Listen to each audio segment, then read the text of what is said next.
Steven Stumpf, Frontstretch.com. Chase, this may be thinking ahead a little bit, but depending on how well this Xfinity start goes, how much you enjoy it, is there a potential you could do more of these races with the team in Xfinity in the future? Yeah, I don't know what the 19 car looks like, obviously from a driver standpoint. But I mean, yeah, if they can find a sponsor for it, I mean, I'd run maxed out if I could. I think it's 7. I can run 5. So yeah, if there was people willing to go do it, I would certainly raise my hand to go drive more. Just in the past, like the opportunity's not been there. It's not that I didn't want to go do it, and even this year, it wasn't something that I was like even thought I was going to get to do. It was one of those kind of last minute things where Lance came on board and they asked if I would drive it. So yeah, I would definitely, if it's available, I would love to run more. And as an Indiana native, how nerve-wracking was watching Game 1 on Wednesday, and how does it compare to your most nerve-wracking moments inside the race car? Yeah, the basketball game was absolutely nuts. I literally turned it off with like 4 minutes left, and I got in bed, and Marissa was like, "Are you not going to watch the game?" And I said, "It's over. Like, they're down." And I just randomly was like, "I'm going to look at my phone and check the score." And they were down 8 with like 50 seconds left, and I was like, I'll just turn it on just to watch the end. And I'm glad I did. So yeah, I hope they can pull it off tonight. I woke the babies up when the shot went in at the end. So yeah, it's been fun to see an Indiana team kind of be in the mix again. The Colts obviously have not been very good here lately, so it's nice that the Pacers have at least been able to pick up some of the slack. All right, we'll continue with questions, and we'll start up here. Go ahead. You were mentioning earlier about having career highs and top fives, and this comes after you've spent most of your time in the Ford camp with Stuart Haas. How has that transition been? What's been gelling within your team now that you're a third through the season, and what do you think still needs to be worked on? Yeah, it's definitely different. Just the expectation is so much higher at a place like JGR. I was telling, I think it was my dad actually, where after the Bristol race, all 4 JGR cars were in the top 8, and if we would have had all 4 cars at SHR in the top 10, like we would have been like going nuts, right? Like it would have been the best day ever. At least towards the end of SHR, where at JGR, like the comp meeting, you would have thought we all 4 ran 30th or worse. Like, it's just the expectation is so different. Like, you're expected to go win and be the best car, and the company's expected to be the best company every single week. So from that standpoint, just like the mental side of things has been way different. Like that expectation change has just been an adjustment for me. It's nice that it's back to that, but it's just different from what I've been used to the last couple years. And for me, I feel like I think it was Greg I was telling, I feel like we're not even close to like our full capability, and a lot of it just comes down to Saturdays. Like the cars have so much more potential than anything I'm used to driving in the Cup Series that a lot of the time in qualifying I'm just under driving. Like the car can take so much more, and like mentally I'm so used to having to lift way back here, and it's like this car will just take it.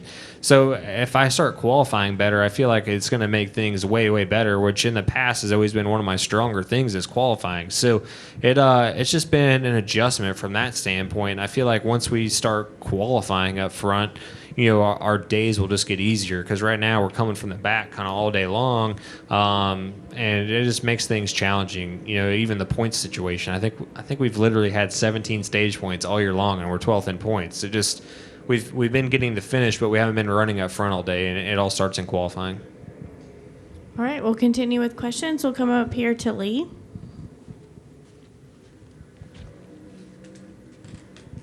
Lee Spencer, Sirius XM NASCAR Radio and CatchFence.com.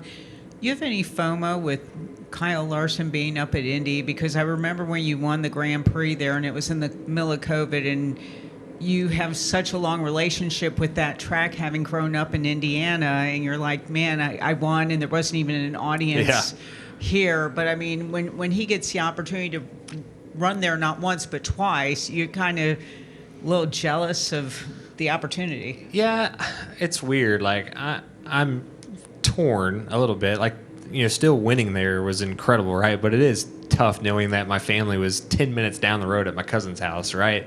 And I didn't get to experience that, at Indy with my family, my friends. Like, so that part, hopefully I'll win a Brickyard maybe this year and get to make up for it. But The Indy 500, honestly, for me, I get asked this question typically every May, and I tell people the same answer. I just want to start and park the 500. Like, I want to do the pre-race. I want to do all those cool things. I want to take the green flag, but I just don't have the desire to race it. I don't know why that is. It's just never been something that I diehard want to race. I diehard love watching it. Like, I've watched every practice session the entire month of May, and I love the Indy 500. But as a competitor, I've never been like, man, I'm willing to go out there and do that. Like, it's never really been there for me for whatever reason. So yeah, I'm vicariously, I guess, living through Kyle, because I know that I know I will never run it. So yeah, I don't know. It's a mixed bag of emotions for me, and that's where I just want to start and park it. I want to experience all those things. I just don't want to run the race. So I take it then, if you could win the Brickyard, that would be like a dream come true for Chase. Yeah, Briscoe. I would rather win the Brickyard than the Daytona 500. And have you ever run the Little 500? I've not ran the Little 500. I would like to do that one day, though. BC 39? I've ran that a couple times. I'm retired, though, for the time being. What's your expectations for Saturday?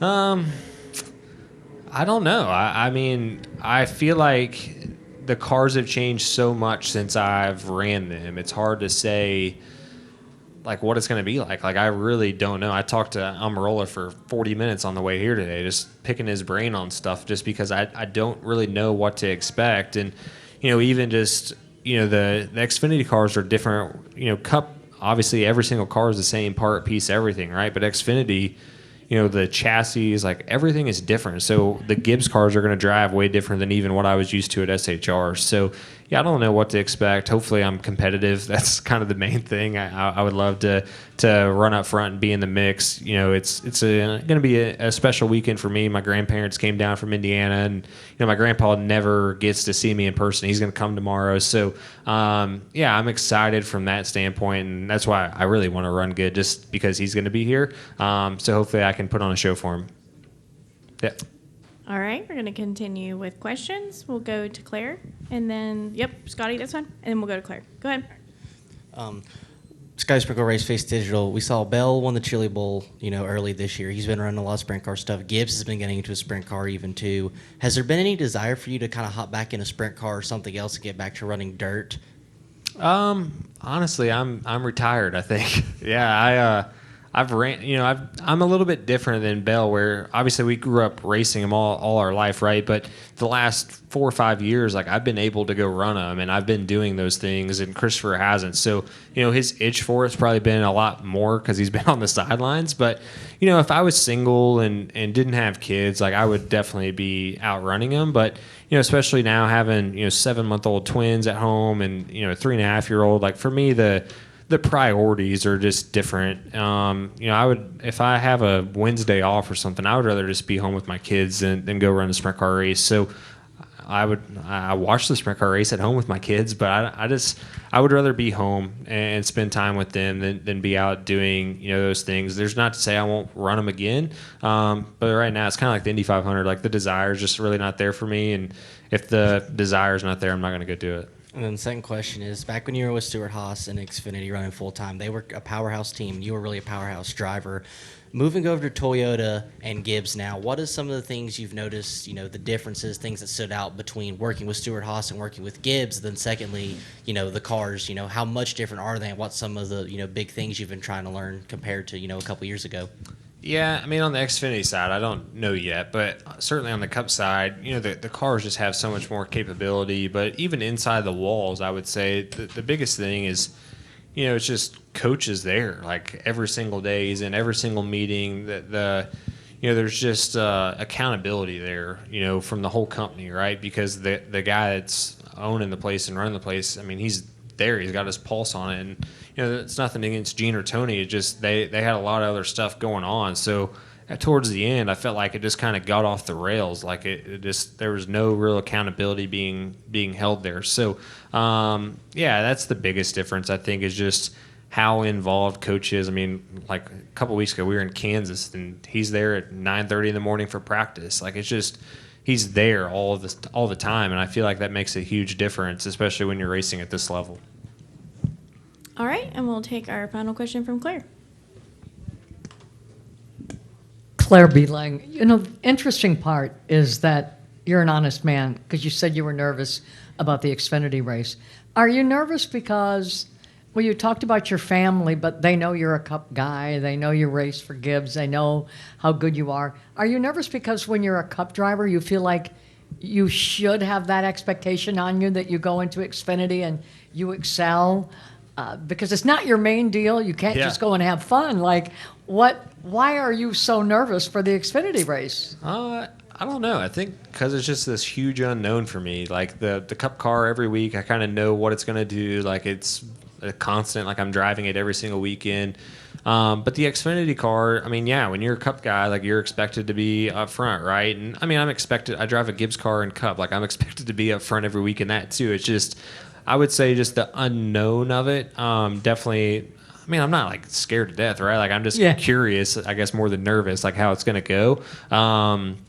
So yeah, I don't know. I think too, just the fact that the last time I was in an Xfinity car, like I was up front a lot. So I guess everybody kind of expects me to do that again. But that was, 5 or 6 years ago now. So a lot of things have changed. So I'm just curious how it's going to go, I guess, more than nervous. Yeah, and I know you're not nervous like you're shaking in your boots to get in the car, but there's performance anxiety that there are expectations on you, even though you have made it to the elite division. Yeah, for sure. Yeah. And like even walking through the JGR Xfinity shop, a couple of guys are like, man, it's going to be like 2020 again. You're going to wear it. I'm like, man, like I really don't know if it's going to be like that. Like, so yeah, I definitely think it's going to be different, right? Like just learning the car again. And, I think that's the biggest thing for me is just not knowing what to expect. Like everything else I go run, like I know what it's going to do, where this, even since I've ran it, the cars are so drastically different from a rule standpoint. I just don't really know what to expect. You know what they say, do what you do.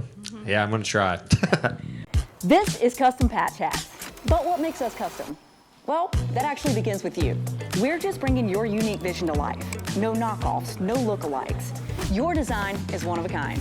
We know hats, we know design, and we know quality. The proof? It's in our production. Hand-stitched with precision and care, with brands you know and trust. A one-of-a-kind patch deserves a one-of-a-kind treatment, all the way to your doorstep. It's how we keep it custom.